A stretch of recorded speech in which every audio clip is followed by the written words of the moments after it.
Metro city समाचार में आपका स्वागत है। मैं आपके साथ अली इनामदार आज हम मौजूद है पी साउथ वार्ड बीएमसी का जो पी साउथ वार्ड है वहां पर। आज यहां पर जो शिवसेना यूबीटी के जो विधायक है अनंत बाला नरजी, आज उनकी यहां पर जो पी साउथ के जो कर्मचारी अधिकारी है, जैसे कि यहाँ पर सहायक आयुक्त है जाधव साहब, उनके साथ आज एक मीटिंग रखी गई थी उनके टीम के साथ कि दिंडोशी जो भी उनकी हद है, पी साउथ की हद में जो भी परेशानियां हैं, लाइट है, रोड है, रास्ते है, खड्डे, जो भी यहाँ पर वारदात होती है, जैसे कि हॉकर जोन है, इनको सबको लेके निजात पाने के लिए, लोगों को निजात दिलाने के लिए यहाँ पर एक बड़ी मीटिंग रही। महाराष्ट्र में नवनिर्वाचित विधायकों ने अपनी जिम्मेदारियों की पारियां खेलनी शुरू कर दी है। इसी क्रम में बीएमसी वार्ड पी साउथ में शिवसेना यूबीटी के जोगेश्वरीपुर से विधायक अनंत बाळानर ने एक महत्वपूर्ण बैठक की, जिसमें वार्ड के सहायक आयुक्त और उनकी पूरी टीम ने भाग लिया।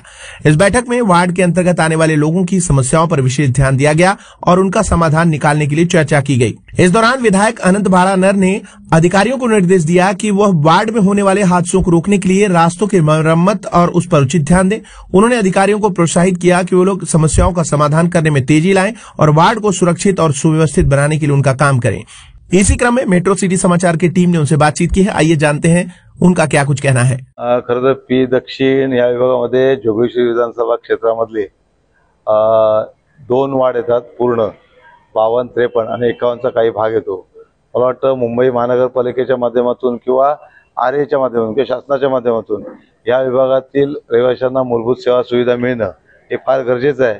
परंतु अनेक वर्षापासून पाण्याचा प्रश्न असेल, स्वच्छतेचा विषय असेल, आरोग्याचा विषय असेल, दवाखान्याचा विषय असेल, हे जे प्रलंबित विषय आहेत त्याला कुठे चालना देण्यासाठी प्राथमिक बैठक आज होती आणि मला वाटते जवळजवळ 3 तास ही बैठक चालली आणि या विभागाचे सहाय्यक आयुक्त जाधव साहेब आणि त्यांची सगळी टीम, आरे प्रशासनाचे अधिकारी किंवा त्याचबरोबर चित्रपटसृष्टी हे जे काही संबंधित विभागाचे लोक होते त्यांनी बऱ्याच चांगल्या पद्धतीने प्रतिसाद दिलाय आणि येणाऱ्या काळामध्ये या ज्या काही असुविधा आहेत त्या पूर्ण करण्याच्या दृष्टिकोनातून आज प्राथमिक चर्चा झाली आणि जे काही अडचणी असतील ते पुढच्या सातत्याने पाठपुरावा करून सोडवण्याचा आम्ही निर्णय घेतला। रस्त्याच्या लाईटचा महत्त्वाचा विषय, खूप ऍक्सिडेंट होतात आणि रस्त्याचं देखील काम आता सुरू आहे, काय मार्गदर्शन आमदार? ज्या ठिकाणी रस्त्याचे काम सुरू आहे आणि ते निकृष्ट दर्जाचं झालं आहे त्याची दखल घेऊन त्याच्यावर कारवाई करण्याच्या बाबतीत या ठिकाणी सांगण्यात आलं आहे।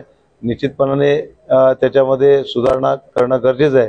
ते शेवटी माणसाचा जीव हा फार महत्त्वाचा असतो, ॲक्सिडेंट होणं आणि ज्याची जबाबदारी असते त्याने त्याच्यावर कारवाई होणं हे फार गरजेचं आहे।